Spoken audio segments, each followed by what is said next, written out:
కడప జిల్లా వేముల మండలంలో జిలిటన్ స్టిక్స్ పేలుడు ఘటనపై అధికార ప్రతిపక్ష నేతల మధ్య మాటల యుద్ధం నడుస్తోంది. కూటమి ప్రభుత్వ అక్రమ మైనింగ్ వల్లే జిలిటన్ స్టిక్స్ విచ్చలవిడిగా లభ్యమవుతున్నాయని ఎంపీ అవినాష్ రెడ్డి ఆరోపించారు.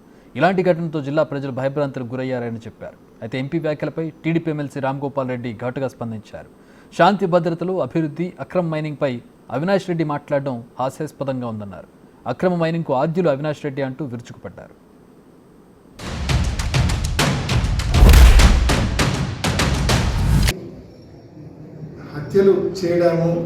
హత్యలు చేయడానికి జిలిటిన్ స్టిక్స్ వాడడము, బ్లాస్ట్ చేయడము, ఈ మాదిరి హత్యలు చేయడం వలన జిల్లా ప్రజలంతా కూడా నిజంగా పూర్తి స్థాయిలో భయభ్రాంతులకు గురి కావడం జరిగింది, ఉలిక్కిపాటుకు గురి కావడం జరిగింది.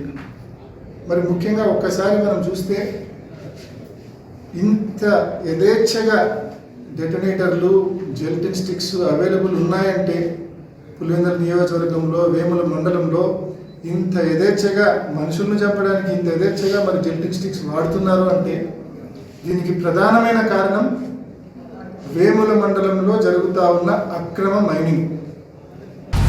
ఇక అక్రమ మైనింగ్ గురించి మాట్లాడుతున్నారు. అక్రమ మైనింగ్ బాధ్యులు. అక్రమ మైనింగ్ ద్వారా ఆ రక్తపు అడుగుల్లో నుంచి వందల కోట్ల రూపాయలు సంపాదించింది, మీ రాజకీయ సామ్రాజ్యాన్ని నిర్మించింది అక్రమ మైనింగ్తో కాదా అవినాష్ రెడ్డిని నేను అడుగుతా ఉన్నా. వేంపల్లి మండలాలు మీరు అక్రమ మైనింగ్ చేయలేదా?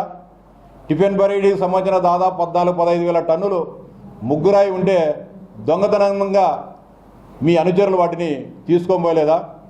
అనుమతులు లేకుండా కూడా అక్రమంగా మీరు ఆ రోజు ముగ్గురాయిని తరలించిన మాట వాస్తవమా కాదని అడుగుతా ఉన్నా. డిటనేటర్లు, బ్లాస్టింగ్ మెటీరియల్ నుంచి మాట్లాడుతున్నారు. ఈ జిల్లాలో డిటనేటర్లు, బ్లాస్టింగ్ సంబంధించిన డీలర్ మీ పెద్దనాయన వైఎస్ ప్రతాప్ రెడ్డి గారే. దీని గురించి విచారించాలంటే ఈ బ్లాస్టింగ్ మెటీరియల్ అక్రమంగా బయటికి పోతా ఉందంటే అత్యధిక డబ్బుకు ఆశపడి లైసెన్స్ లేని వాళ్ళకు, లేకుంటే గనుల అనుమతి లేని వాళ్ళకు ఇస్తున్నారంటే కారణం మీ పెద్దనాయన ప్రతాప్ రెడ్డి గారే.